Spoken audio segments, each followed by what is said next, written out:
Olá, meu nome é Giovana da Silva, sou estudante de Pedagogia na Universidade de São Judas Tadeu da Moca, no período noturno. Estou no 8º semestre e este trabalho é com orientação da professora Cíntia Piquini. Bom, hoje nós vamos falar um pouco a respeito de dois planos de aula de matemática para as crianças do ensino fundamental. No início do plano de aula, nós apresentamos sempre o nome da escola, o nome do professor, a turma para quem esse plano de aula será aplicado, a carga horária da atividade e o tema da aula. A nossa aula será sobre grandezas e medidas. Esse conteúdo foi escolhido com base na aula de metodologia do ensino de matemática do curso de pedagogia.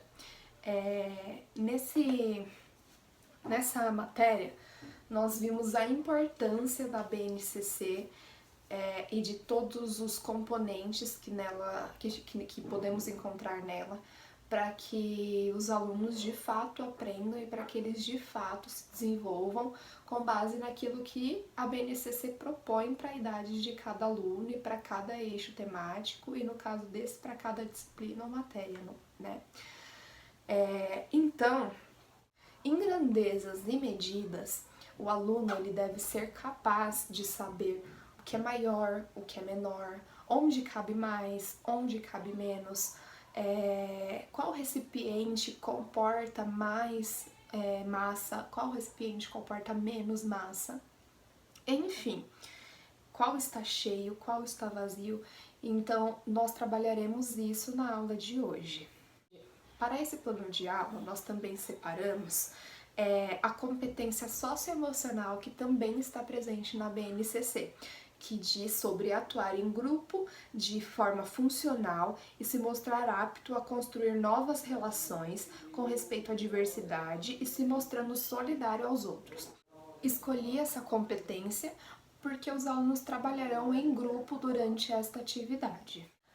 As competências específicas deste plano de aula dizem respeito ao trabalho em pares, a resolução de problemas e a utilização de novas formas ou de maneiras diferentes para ter a resolução destes problemas que serão apresentados durante a aula. E, como já dito, as habilidades a serem desenvolvidas durante a aula são comparar comprimento, massa, tamanho, altura, utilizando termos como mais alto, mais baixo, menor, maior, vazio, cheio, e entre outros termos que podemos utilizar.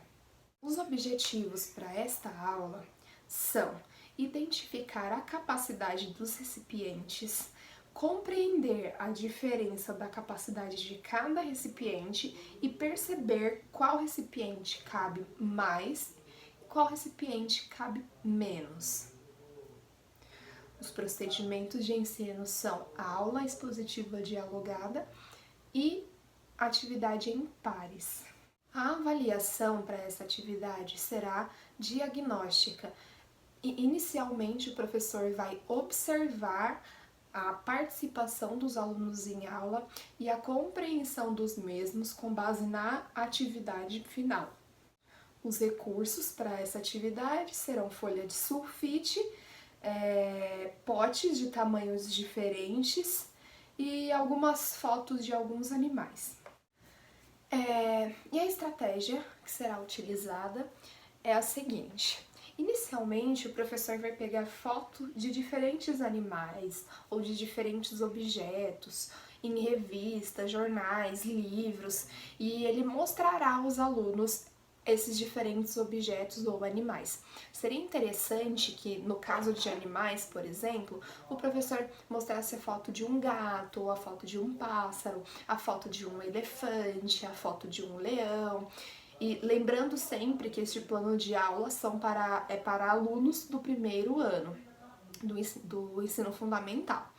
Então, após o professor mostrar essas fotos, ele vai abrir uma discussão com os alunos, perguntando para os alunos qual animal eles conseguem segurar e qual eles não conseguem segurar. Espera-se que os alunos respondam que os animais que eles conseguem segurar são os gatinhos, talvez, dependendo do tamanho, o cachorro, o passarinho, com certeza, e os que eles não conseguem segurar, o elefante, o leão, a girafa. E depois que entrarem nessa discussão, o professor deverá perguntar por quê.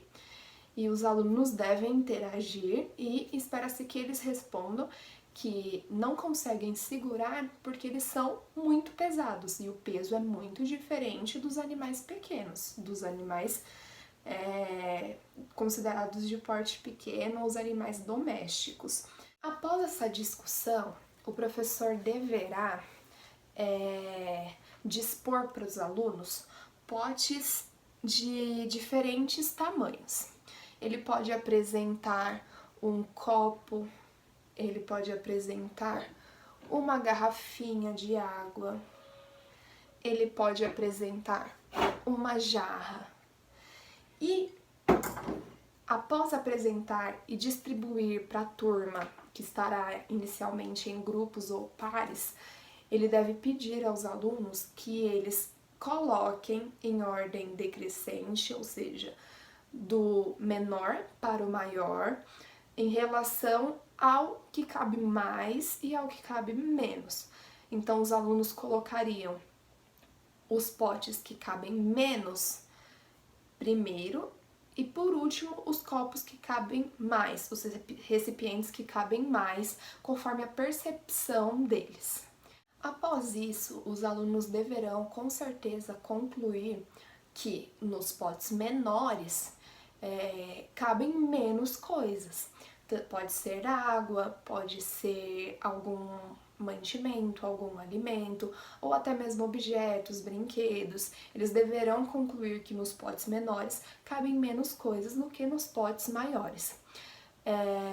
E os alunos, como já dito, serão avaliados conforme a participação na discussão, participação na aula, na atividade e conforme a percepção de cada um de qual pote, de qual recipiente cabe menos coisa do que o outro, ou mais coisa do que o outro.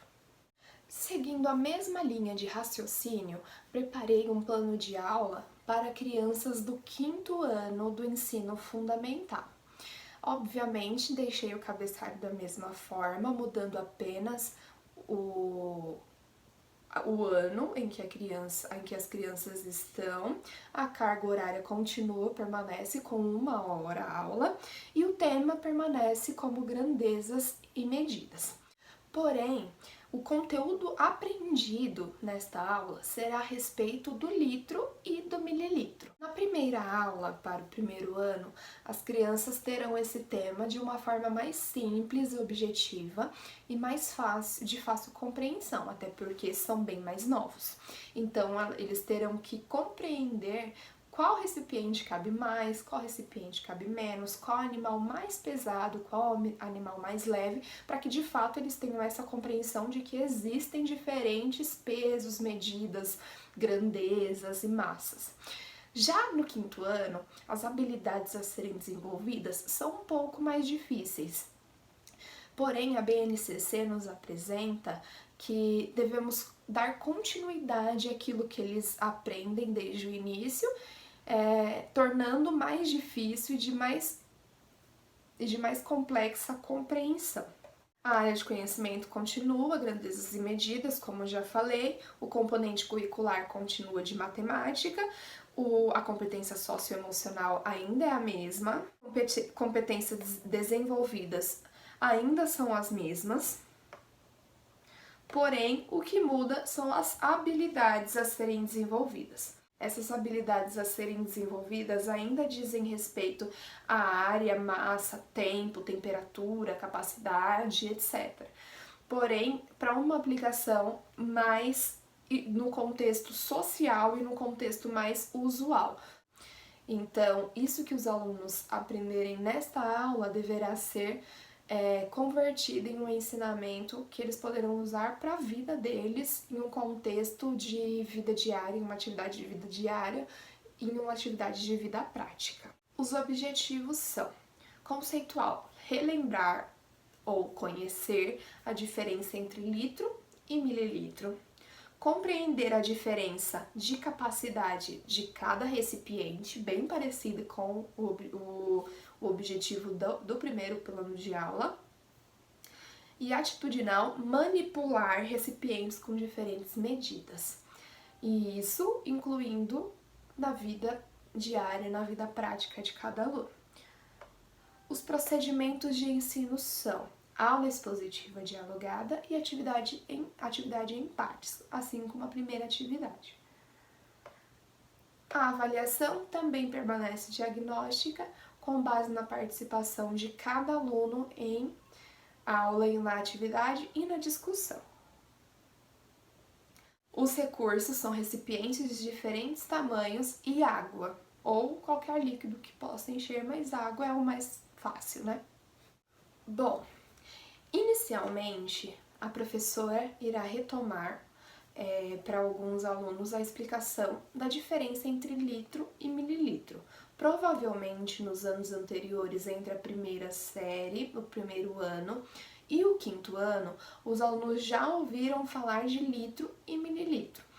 Então, caso eles já tenham ouvido falar, ela vai apenas relembrar. Caso não, ela irá explicar aos alunos qual a diferença entre o litro e o mililitro.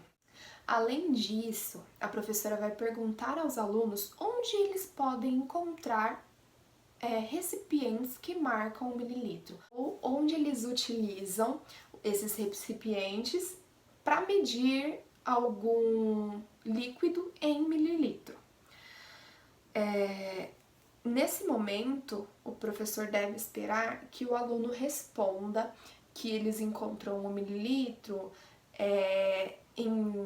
nos copos de medicações, em copos medidores como esse, que as mães ou eles mesmos podem utilizar para fazer receitas, para fazer algum alimento, enfim. Após isso, o professor vai separar esses alunos em grupos pares, dependendo de como for a quantidade de alunos dentro da sala de aula.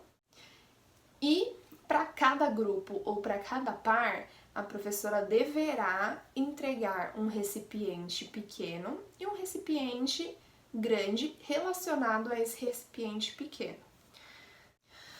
Por exemplo, a professora pode entregar uma xícara, como esta, que tem a capacidade para 200 ml, e uma jarra como essa.